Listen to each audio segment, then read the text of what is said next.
तो नए कानून में इसे व्यापकता प्रदान करने के लिए आईओ को सशक्त बनाया गया है कि आईओ अनुसंधान बिहार के पुलिस महानिदेशक विनय कुमार की कार्यशैली इन दिनों चर्चा में है और इसकी सराहना भी हो रही है। उन्होंने जिस दृढ़ता और निष्पक्षता के साथ राज्य के अपराधियों की अवैध संपत्तियों के खिलाफ कार्रवाई की घोषणा की है, वह एक काबिले तारीफ पहल है। उनकी सोच स्पष्ट है, अपराध पर सिर्फ कानूनी शिकंजा नहीं बल्कि आर्थिक रूप से भी अपराधियों को कमजोर किया जाए। यह प्रशासनिक साहस और रणनीतिक नेतृत्व का प्रतीक है।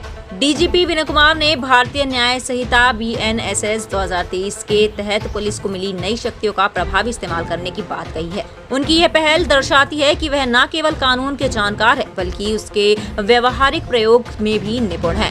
बिना किसी बाहरी एजेंसी की प्रतीक्षा किए अवैध धन और संपत्तियों पर सीधी कार्रवाई की बात एक निर्णायक और तेज न्याय प्रणाली की ओर इशारा करती है।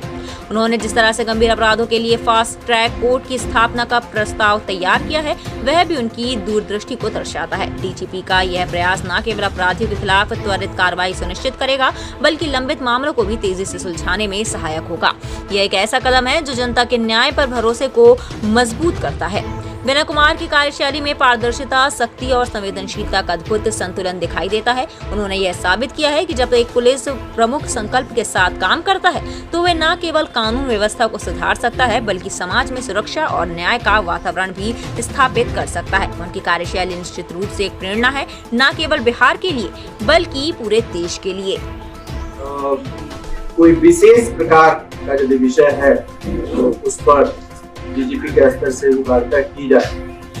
हाल के दिनों में हम लोगों ने एक बड़ी मुहिम चलाई है क्राइम प्रोसेस को जब्त करने। जो नए कानून बने हैं उसमें एक बड़ा ही प्रभावकारी प्रावधान लाया गया है। उसमें धारा 107 BNSS के तहत इसमें क्राइम प्रोसीड्स को जब्त करने के लिए आईओ को सशक्त बनाया गया। यदि किसी केस के अनुसंधान के क्रम में आईओ को यह पता चलता है कि अमुक व्यक्ति ने अपराध के माध्यम से संपत्ति चल या अचल अर्जित की है, तो आईओ को यह पावर दिया गया है कि आईओ अपना एक प्रस्ताव तैयार करके संपत्ति को चिन्हित करके उसकी विशिष्टियों का उल्लेख करते हुए और न्यायालय में उसमें भी ऑप्शन है, कोर्ट भी लिखा हुआ है, कोर्ट हैविंग जुरिसडिक्शन भी लिखा हुआ है, ट्रायल कोर्ट, जब भी ट्रायल चल रहा है केस का, ट्रायल के स्टेज में है तो ट्रायल कोर्ट में भी दे सकता है।